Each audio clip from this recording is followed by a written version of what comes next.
Asante kwa kuendelea kuichagua Yegowasu TV, sauti ya jamii, na huu ni mwendelezo wa kuzidi kuletea matukio pamoja na habari mbalimbali hizo ni za biashara na uchumi, michezo na burudani, siasa pamoja na habari za kijamii. Usiache kutembea katika kurasa zetu za mitandao ya kijamii, iwe ni Facebook, Instagram, Twitter, ni X pamoja na TikTok. Huko kote tunatambulika kama Yegowasu TV, lakini hakikisha tu kwamba pindi unapoingia kwenye YouTube channel yetu una comment, una like, una share. Mwisho kabisa usiache kusubscribe ili kuzidi kujipatia habari moto kutokea hapa Yegowasu TV, sauti ya jamii.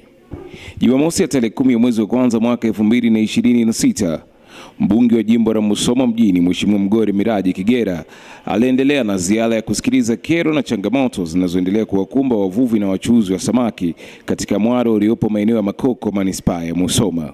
Lengo la ziara hii ilikuwa ni kusikiliza changamoto wanazokutana nazo wavuvi pamoja na wachuuzi wa samaki, lakini pia kuwapa mrejesho kile kilichozungumzwa na Waziri wa Uvuvi Dr. Bashiru Ali Kakurwa katika kikao kilichofanyika jijini Mwanza. Nilisema nimekuja kwa malengo makubwa matatu.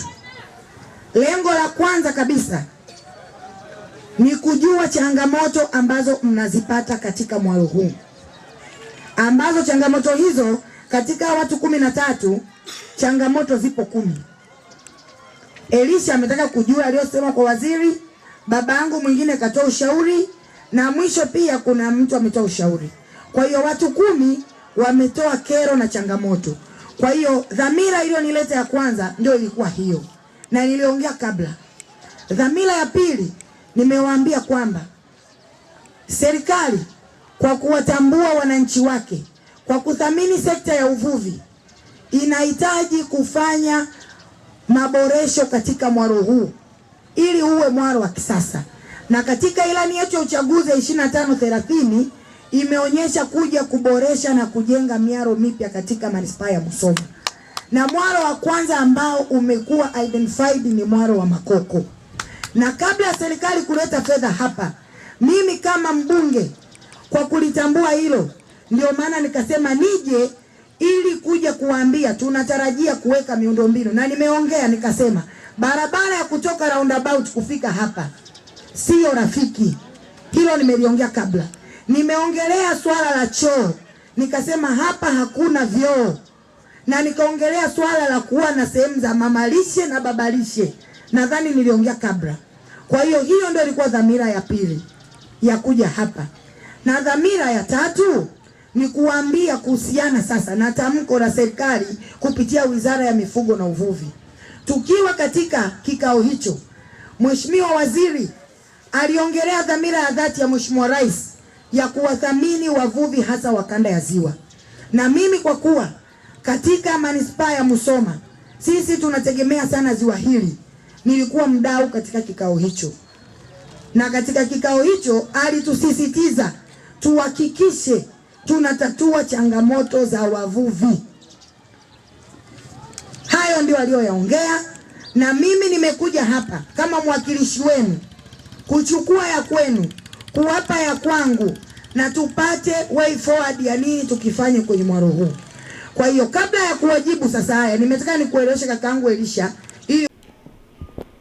Wakizungumza katika kikao hicho, baadhi ya wachuuzi wamedai kuwa wamekuwa na changamoto ya kukausha zao la samaki kutokana na mvua kunyesha. Je, serikali ina mpango gani wa kuwapa mashine za kukausha zao hilo? Mimi maswali yangu ni mawili au matatu. Napenda kumuuliza mheshimiwa. Swali la kwanza, amegusia waanikaji wa dagaa wanaochukua kwenye ndoo wanaenda nyumbani, ila sisi wachakataji wa hapa mwaroni hajatugusia. Mada yangu iko hivi: hapa mwaroni saizi tunaambiwa tukate leseni, wakati sisi tunasimama badala ya mvuvi. Mvuvi anapotoka ziwani amechoka, tunachukua yale mazao tunayaanika badala yake ili yeye aende akapumzike, sisi tuweze, ili jioni aweze kurudi aendelee na kazi. Tunaambiwa tukakate tini namba. Hizo tini namba tunazikata, maeneo ya kuanikia dagaa yenyewe hatuna. Sasa hizo tini namba tunapokata wanakuja kukadiria mapato, hayo mapato yanatoka wapi?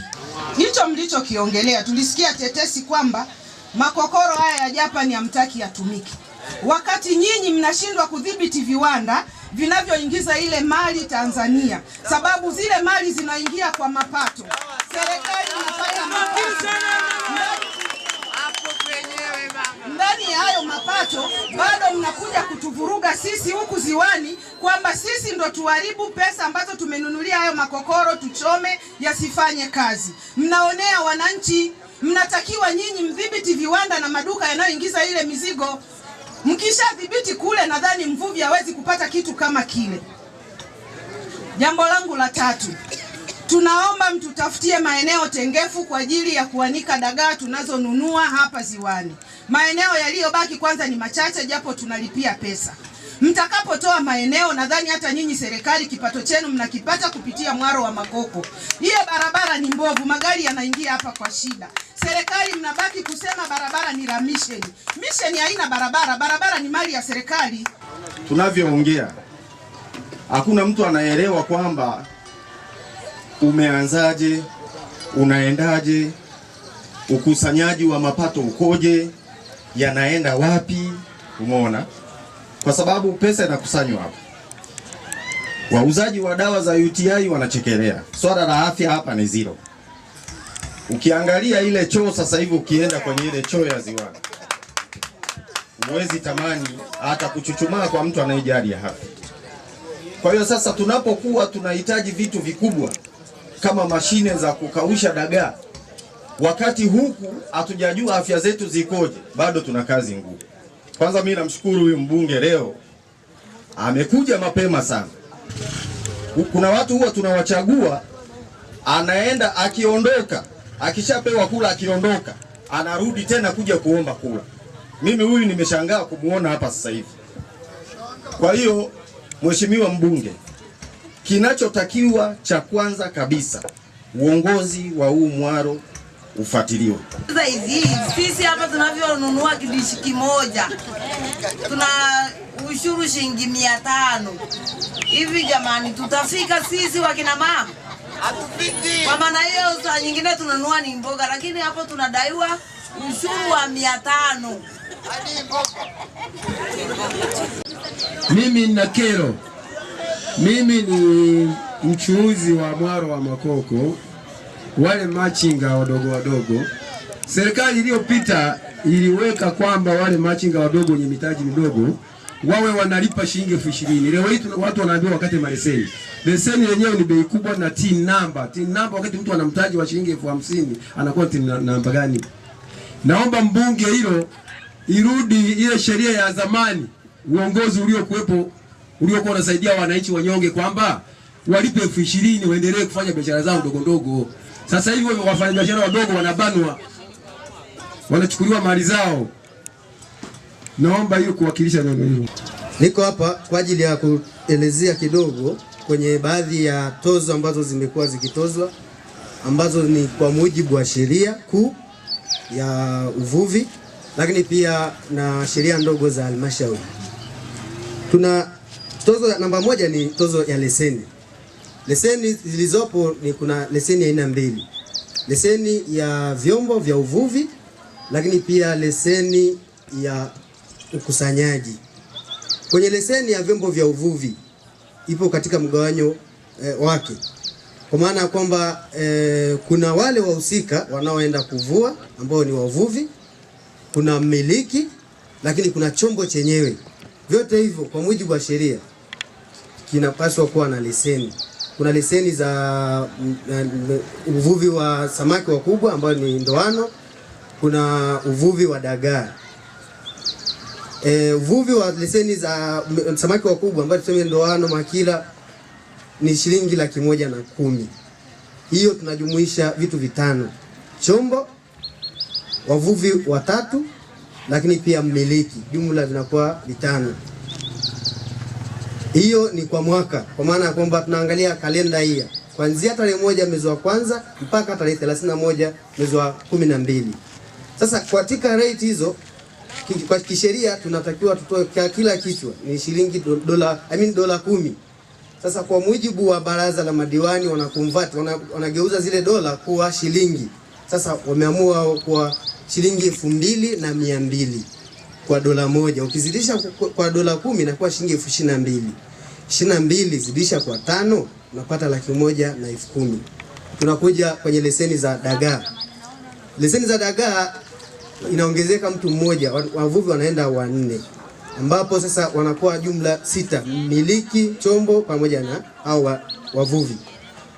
Ukijumlisha ukizidisha 22 mara 6 unapata 132 kwa mwaka mzima.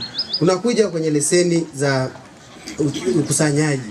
Leseni za ukusanyaji zipo katika aina 3 pia.